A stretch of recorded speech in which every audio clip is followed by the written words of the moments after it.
Hey everybody, this is Josie with Cedar Creek Homestead, and we're here again tonight to discuss some things and have a little bit of fun with some stories. What we're going to talk about tonight is lessons from a button jar. And one of my subscribers and one of my friends on my Facebook channel, she showed some pictures of her button jars, and I had already been thinking about my button jar. And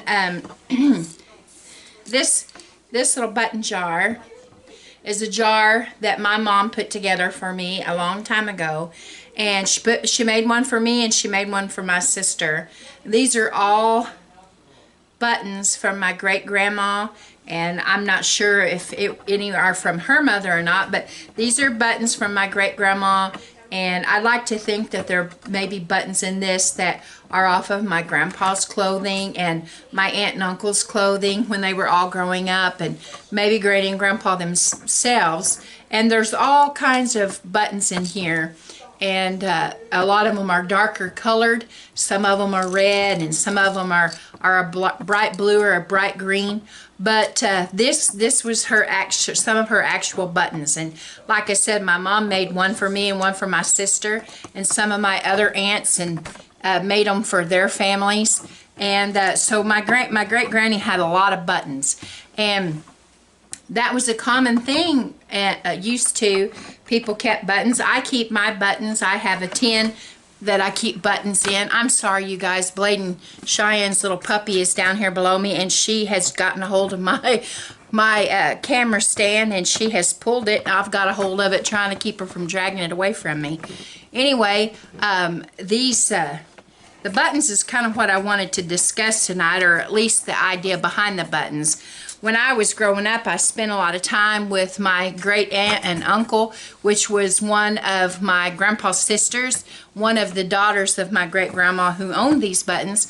And she always had a green glass jar on my uncle's dresser, and she every time a button came off of a piece of clothing, she put that button in that jar. And sometimes she would patch a shirt or a skirt or a pair of pants until it just absolutely couldn't be used anymore. It was totally wore out.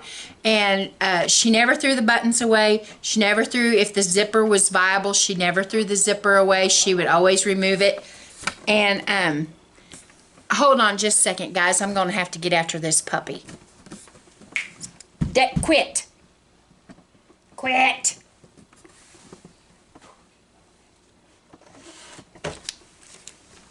No. Quit it. What's she doing? Dragging this. She keeps dragging the camera that way. Come here, baby girl. I'm glad she's a fan, but she's driving Granny nuts. Sorry, buddy. Okay, so I'm back. Blade came and got his little puppy, and I can get back to this button story. Anyway, I stayed a lot of time with my great aunt and uncle, and she had this button jar. She kept, she would save the zippers, and she would save the hook and eyes.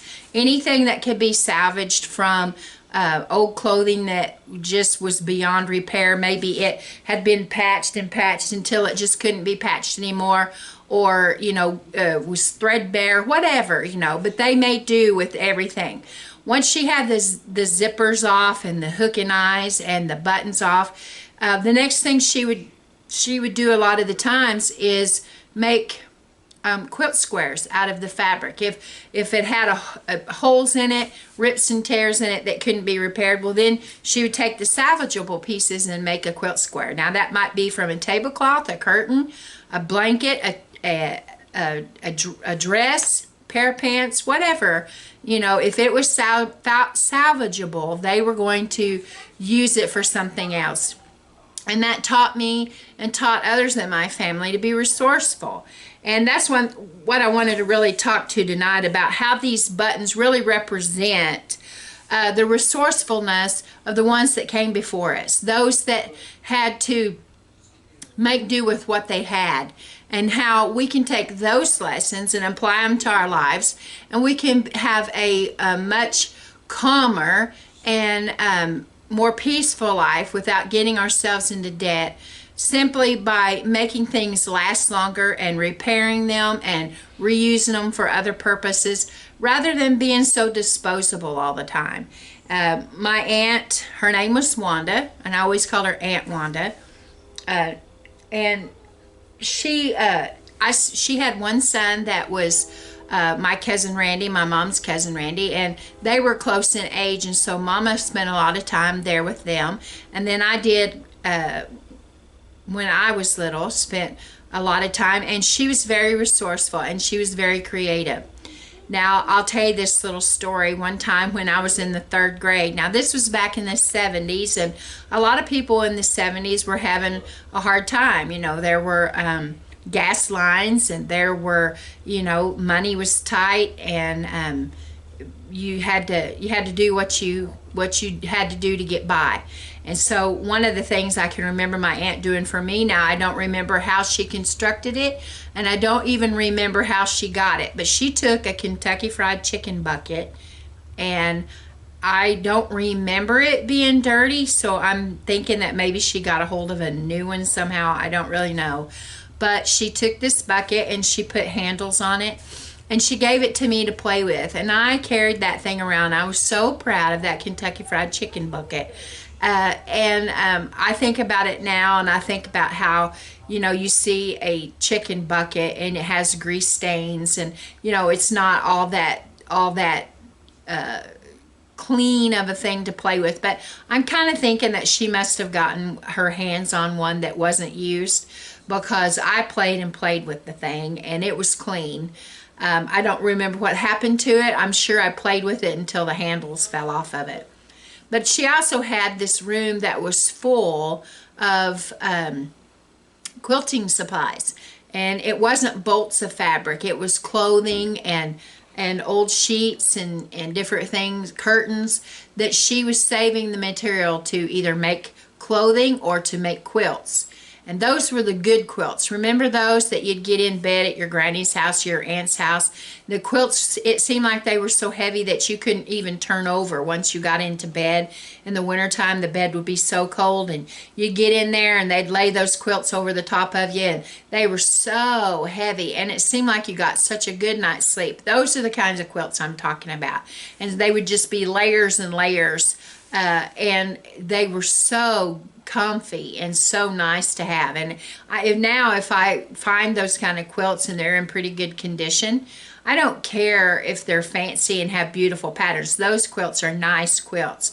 But the ones that, you know, someone took their time, and there's a story behind the quilt. Every patch, most of these ladies could tell you, that came from Sally's dress, or that came from Billy's overalls. You know, they have a family story to tell in the patches that they used on these quilts. And so she had all this material, and she, you know, the song about Dolly Parton, the song Dolly Parton sings about the coat of many colors. Well, she didn't make me a coat of many colors, but she made me a little bag and she sewed all these patchwork squares together, and she made me a little purse, and this must have been after the Kentucky Fried Chicken box or bucket, and I carried that little purse, and I was so proud of it. It was pink and green and blue. And another time I can remember wanting some doll furniture. I had this little doll that I was playing with, and of course you couldn't go and just spend money on furniture, doll furniture. We didn't have the money. So she sat outside with me out in the front yard, and we cut up an egg carton, probably more than one egg carton, and we made little lamps, and we made little couches, and, you know, little chairs for the dolls to sit in. And those are some of the best memories I have of an adult taking the time to spend with me. It didn't cost any money. She was resourceful, and she made life special for a little girl. And I know that we can do those kind of things too, that we can be resourceful with the things that we have. Now, one reason why my aunt and my grandma and different ones had those skills and had the desire to be that way was because they grew up in a time, or their parents, in my aunt's case, it would have been her parents, my great grandma and grandpa, that grew up in a time where they had to do those kind of things. They grew up in, in 29, the Great Depression hit. And then, along came the droughts and the Dust Bowl. My family is from Arkansas. Howie's family's from Oklahoma. So, the Dust Bowl days hit, and it was difficult times. A lot of people were barely getting by. And then after that, still in the 30s, there was a recession. And then we know in the 40s along came World War II. So all those things compounded together made it necessary for them to be resourceful. And they had to think about how to make things stretch, make their budget stretch, make their food stretch, make their supplies stretch. And I think those are all lessons that it would do us good to search and to find things that we can make ourselves resourceful like that. And I did a little bit of research because I'd always heard this old saying, and I'll have to read it to make sure that I get it exactly right. But it is use it up, wear it out, make it do, or do without. And I thought, somebody was just being creative and come up with that. And someone did, but it was really the Ad Council during World War II came up with that to try to encourage people to do everything that they could to make their resources stretch, because there was going to be a shortage, because a lot of things were having to be shipped to the men and women overseas. And so here in the United States, they came up with that to say, hey, we're going to all have to do our part. So not only did they encourage you to be resourceful and to use every drop of what you have, but they also encouraged victory gardens, and they encouraged especially people that lived in the city, because people in the country a lot of times already had farm animals, but they encourage people in the city to have backyard chickens and to have rabbits, because those two, rabbits and chickens, really don't take a whole lot of resources to produce a lot, especially rabbits. And pardon me. So the United States, the government encouraged people to do those kind of things to try to help themselves. Now, I don't know who in my family got it, but my granny, she had her ration book from when she was a little girl, and or a young girl, her ration book, and I thought it was interesting to look at and see the coupons that they had for sugar and coffee and dairy and meat, butter, canned milk, fruits, all those kind of things. Plus, they also rationed gas, and they rationed automobile tires and all of those things. And there was the reason they did that with the tires and some of that stuff is because during World War II, Japan controlled those seas in the Indies, and so there was a rubber shortage. And so here in the United States, all of a sudden they had to economize. They had to make things stretch. They had to make it do, so it wouldn't, there wasn't any access to any more. Once you used what you were allotted, that was it. Or I guess you bartered or traded with other people.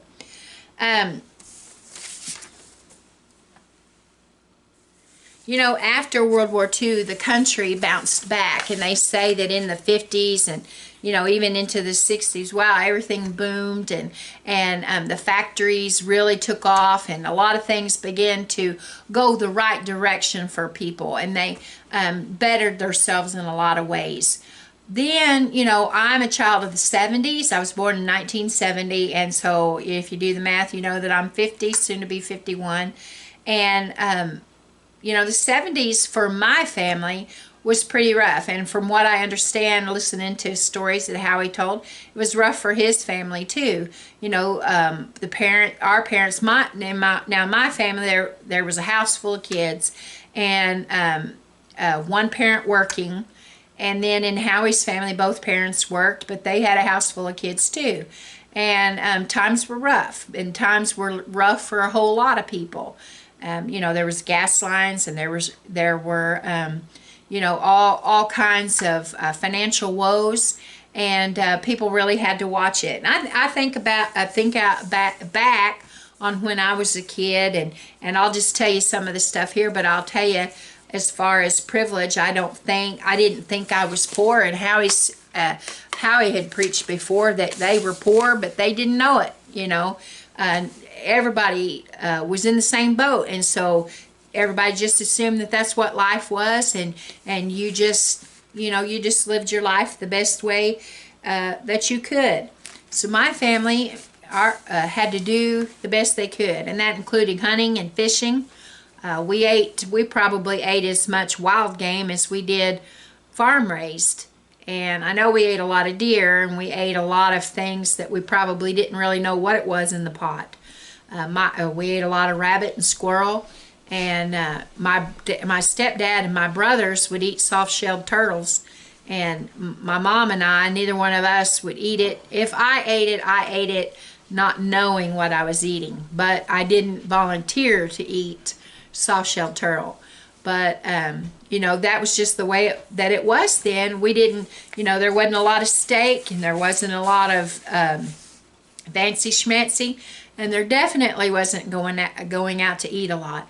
We had 2 restaurants or fast food chains really in the county that I was raised in the town, and you either liked the things in my family anyways, you either liked the things that those 2 places had, or you were in trouble, because we just didn't get to go out to eat.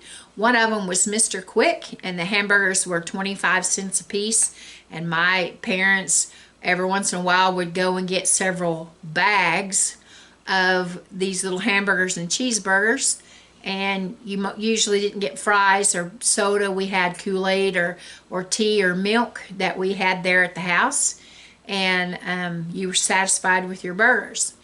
The other place was called Taco Tico, and they did the same thing. They had 25-cent tacos, and the parents would do the same thing. Every once in a while, they'd go get a couple of great big bags of tacos, and when they got home with them, you weren't picky about whether it had lettuce and tomatoes on it. You ate your tacos, and we were glad to get them, and we didn't suffer because we weren't getting to do all of this other stuff.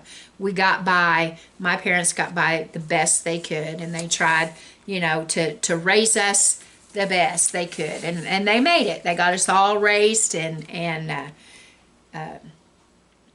Mama would go to yard sales, and a lot of times our school clothes and our school shoes came from yard sales, and you can imagine times were tough. There were 7 kids, and so to make the budget stretch, she would go to these sales, and she would go from in the springtime when it got warm enough that people started having sales, all the way through until it got cold enough that people stopped having sales for the year. And our birthday presents and our Christmas presents a lot of times came from there. Not always, but I know a lot of the dolls and a lot of the toys that we got, my mom got them, and she brought them home, and she scrubbed them up, and she fixed the hair, and someone in the family pardon me, someone in the family, mama or one of my grandmas or aunt, made clothes for the dolls, and they repainted and sewed eyeballs back, the little eyes on the teddy bears and all that kind of stuff back on, and I remember even getting a Michael Jackson record that came from a yard sale for Christmas one year, and I was tickled to death back then. And they made do. They made do, and we were proud to get what we had. We were thankful for what we had. There were several Christmases that times were rough, pretty rough, but there were presents under the tree to bring the kids joy. And I can remember the wood stove was off to the left in there in the living room, and they set a pan of cinnamon rolls on the top of the stove to keep warm, and we had a big basket of oranges and apples and that Wrigley's green chewing gum and nuts, and we thought we were living like kings and queens. And they did other things too. It's hard to imagine, but I grew up in a home that did not have a telephone, if we had to make a phone call, emergency call, or the school needed a call, they called my step-grandma and she got the message to us. A phone was something that was one less bill that my parents had to worry about, and so there was no phone there at the house, and I survived that. We didn't have paper towels, paper napkins. That I know people think you can't get by without paper towels and napkins, but you can. It's called tea towels, and we had plenty of tea towels, and you know, we wiped messes up with tea towels and dish rags, and we wiped our hands on our tea towels. A lot of times, I know some of us kids, me and my brothers, were probably wiping our hands on our clothes, which was a bad habit to get into. To this day, that's why I wear aprons when I'm cooking or anything else, because I'm terrible to wipe my hands on my clothes. To make ends meet, to get things to stretch, and a lot of people would call my parents, and I think, you know, they might have done it because there were so many kids in our family, or just so because they knew that we would take it. We would get calls to go and pick fruit that was not going to get utilized on people's trees. And I can remember going from a young age on up, going and picking plums and picking apples and you know, peaches, and we always had blackberry patches to go pick, and they would go and glean fields. And I remember sitting out in the front yard, and Mama laid out a sheet, and my stepdad would go and glean these green bean fields that were close by, and they would bring in just tons, not really tons, but it seemed like tons to me as a kid, of green beans that we would have to sit around these big sheets, and they'd put all of us kids to work snapping green beans. And you would think that would be a dreaded task today, but I have to tell you that I love in the summertime, when it's time to harvest the green beans, I love to sit on my porch and snap the green beans, and it's a time that I can reflect back on life, and I really enjoy that. And so we would glean and snap green beans, and we just did everything that we could to put up so that we had things to make it through the winter. My stepdad was a builder, and so, you know, his work was iffy in the wintertime. If they had a job that they built big, beautiful homes, but, you know, if you are working on the outside of a home in the wintertime, then you're at the mercy of the weather. A lot of times, if he'd have a home that they could do inside work, well, then that was good. But if the weather got in the way, then we could be in trouble. And so we did a lot of things to make ends meet. And we went and picked a lot of blueberries. We had a good friend from church that owned a blueberry patch, and so he let us go in, and we would pick blueberries and bring them home, and we just loved blueberries. I love them to this day. And one of my mom's ways, and you might try this, you may not like it, but my mama would take blueberries, and of course she would wash them and make sure all the stems, the little tiny stems and things, were off of them, and usually they were really pretty clean anyways, but she would get them washed, and then she would take sour cream and brown sugar and mix it together, and then she would toss it with those blueberries, and us kids just loved those blueberries. We got a lot of healthy food when we were kids, and always got a healthy breakfast. We had oatmeal and rice. That's another good way to stretch your budget, is eating things like that.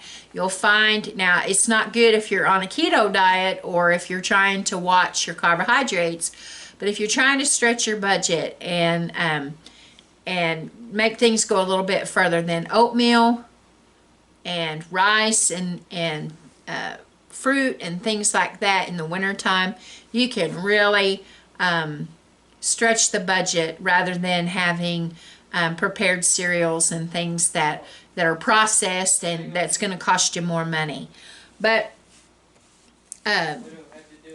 you know, you think about those that came before us and the things that they endured and the lessons that they learned, and they've passed them on to us. We really need to ask ourselves how we can be more resourceful and how we can reuse things and keep from being so wasteful. And, you know, really and truly what we're doing is throwing some of our money away.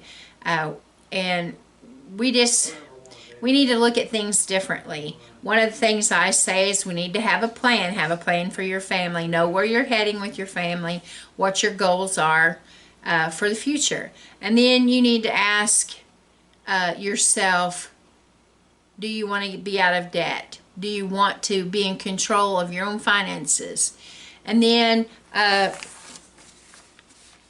I say live below your means. And I've said that on a couple of videos now, and some people agree with me and some people really don't understand what I mean. I'm not saying live like you have nothing. That's not what I'm saying. But live, you don't have to spend every dime that you get in. You can live in such a way that you save some money. You can live and not be so disposable. You don't have to have the latest and greatest. Now, I know people that, you know, I talked to this girl one time and she had asked my advice about how she could do it and how she could plan things in her family that she would be able to stay home with her children and not have to go back to work after her maternity leave.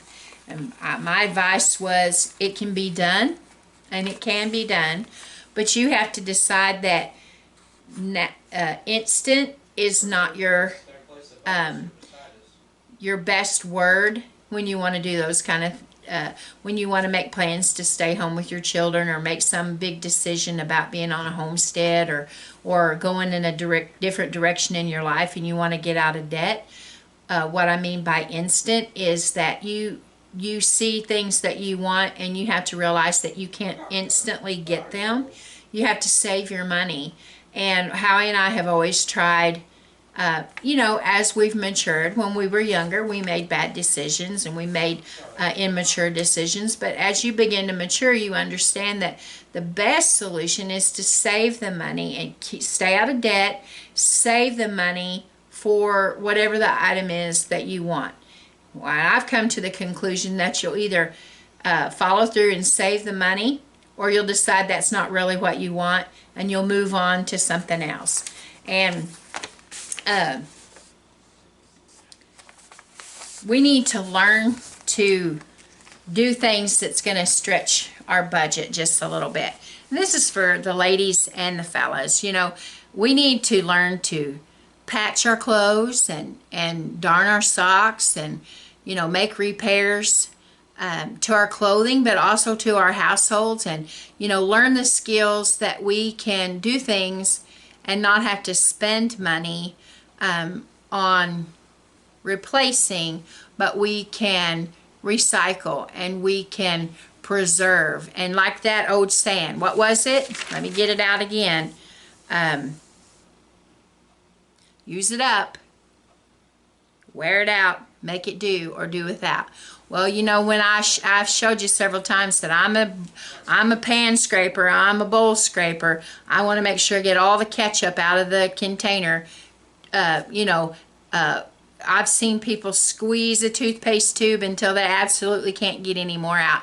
And all that stuff seems crazy right now, I know. But you know, there may come a time again that we have to live like that. We have to try to control all of the things that we have in our life that we can possibly do to make our budget stretch.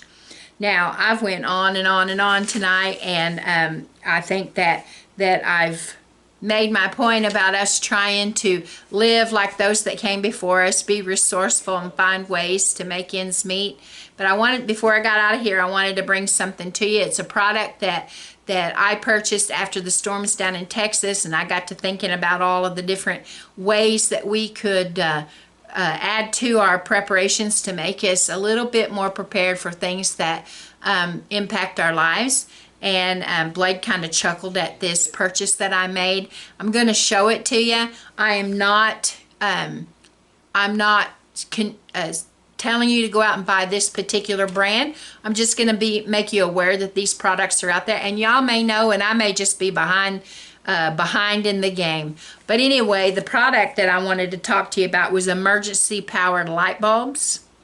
And they have them. I bought these at Walmart, and I'm not saying go get this brand. I'm just saying this is what I found at Walmart. Also, I've been seeing the advertisements, so I started to investigate them. And so I've tried the product out just to see if it works. Now, they are LED light bulbs. They're for emergencies, and what you do is you actually, the way you charge them up is that you put them in your light socket. You go ahead and put it in your lamps. They won't work like in ceiling fans or anywhere where there's a dimmer switch or anything like that. It has to be like a regular lamp. And put it in there, and you it charges while it's in your lamp. And when you turn your lamp off, this doesn't come on. I'm not smart enough to know how this thing works. It's smart. And so when you turn the lamp off, this doesn't come on. But if your lamp is on and your power goes out, somehow this little guy comes on. I don't know. It's too smart for this girl. But it's charged up while it's inside in your lamp, so the power goes out, it stays on. But if you want light in other areas of your house and you don't want to use the generator power for lamps all over your house, but you still want lighting without having to have candles or kerosene lanterns or those kind of things that might pose a fire hazard, this light bulb, you can have them charged up. And it comes with this little adapter, and you just simply screw it into the end. Now you're going to screw it into the end of it. It has a little hanger, so you could hang it up in a room wherever you want to put it. And then it has a little switch at the top, and it turns on your light bulb. And so now you have some emergency lighting that's not taking up any of your generator power. If either not taking it up, or you don't have a generator at all, you can still have some light. And so anyway, I wanted to bring that to you tonight and show you that this might be a possibility for you. I'll go ahead and show you the box again. I got these at Walmart. They are kind of pricey. This comes in a box of 3, and I think it was I know it was more than $20, and it was less than $25, and that seems kind of high. But if it's one more thing that you can put back for security in an emergency, then I say that it's a good thing. Anyway, hey, this is Josie with Cedar Creek Homestead. I'm glad we had this talk tonight about buttons and being resourceful. And until next time, I love you. And as Howie said, we're gone.